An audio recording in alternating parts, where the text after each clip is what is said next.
tactics should be directed to Washington. Unless Washington changes its position, there isn't going to be any peaceful settlement. And there are good historical analogies that we can use to kind of sharpen up our thinking about this. It's pretty common to make analogies between Israel and South Africa. Most of those analogies are pretty dubious. And there's some similarities, but enormous differences.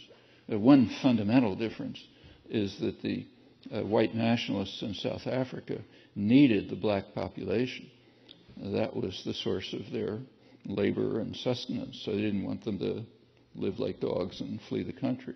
They wanted them to stay there and be a subordinate population. That's quite different in the case of Israel. They don't want the Palestinians. They want them out, away somewhere, like the U.S. attitude toward the indigenous population here, just either die or disappear. And that's a serious disanalogy. But there are some, even though the analogies are weak, we can learn something from the history. And the history is worth thinking about. By the early 1960s, South Africa was becoming a pariah state. There were talk of sanctions and boycotts, hadn't been implemented yet. There were negative votes in the United Nations. There were sharp attacks.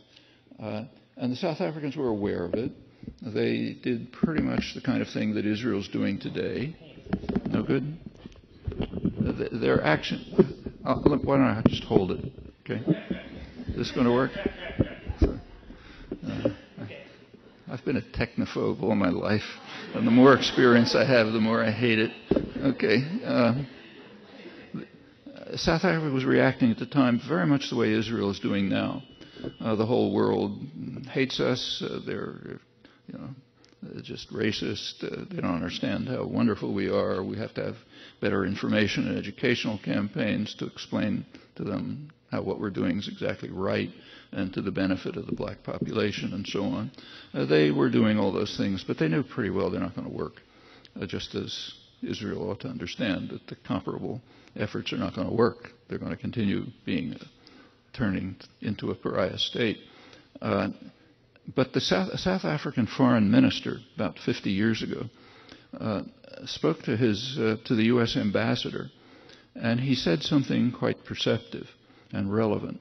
He told the U.S. ambassador that, yes, overwhelmingly they're voting against us in the United Nations and so on, but in the United Nations there's only one vote, yours. And as long as you're backing us, it doesn't matter what the rest of the world says. That's a pretty accurate perception. That's what it means to have overwhelming global dominance of a kind that's never existed in history. And he was right. And if you look at the history of what followed, it demonstrated it.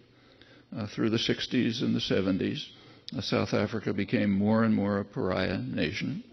The United States and Britain kept supporting it. By 1980 or so,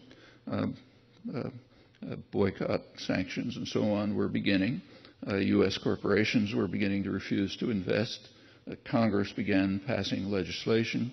But the U.S. continued to violate it. The Reagan administration violated congressional legislation and overwhelming global opinion to continue supporting South African apartheid. And that was one of the most violent and brutal periods. In the 1980s, with U.S. support, South Africa was able to kill an estimated 1.5 million people and cause about $60 billion of damage just in the neighboring countries, putting aside what it was doing inside South Africa, with constant U.S. support. Went on through the 80s. In 1988, at that time, you couldn't find anybody defending apartheid. Mayors, corporations, Congress, whatever. In 1988, the U.S. formally identified the African National Congress, Mandela's ANC, as one of the more notorious terrorist groups in the world. That was 1988. You'll be pleased to know, if you don't already, that Mandela was taken off the terrorist list a couple of months ago, so we no longer have to be terrified of him. Around 1989, for reasons which are not entirely known, we don't have internal documents for that period, U.S. policy shifted, and it moved towards ending apartheid and instituting a regime which sort of maintains the social and economic structure of the apartheid regime, but without total exclusion of blacks.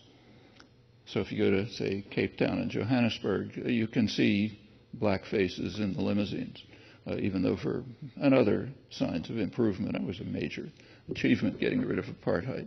But the fundamental structure was maintained. However, apartheid was ended. Mandela was let out of prison. He was given a couple of years of instruction in democracy and freedom and so on, and then he was allowed to appear. And the U.S., the Godfather, changed its position, and it ended. If you go back to 1988, it looked like one of the worst periods in South African history. People were desperate, giving up. And that's happened elsewhere. So the South African minister was correct. And it's happened in other cases, too. I have no time to go through them. But there are other cases where just a slight shift in U.S. policy terminated violent, murderous aggression, in fact, near genocidal aggression. And it could happen in this case, too. But something's going to have to press it, and that's going to have to come from inside. It's not going to come from the rest of the world. And I think these are lessons that we ought to keep in mind when we think about, first of all, our own responsibilities and also the kinds of tactical moves that would be appropriate. Thanks.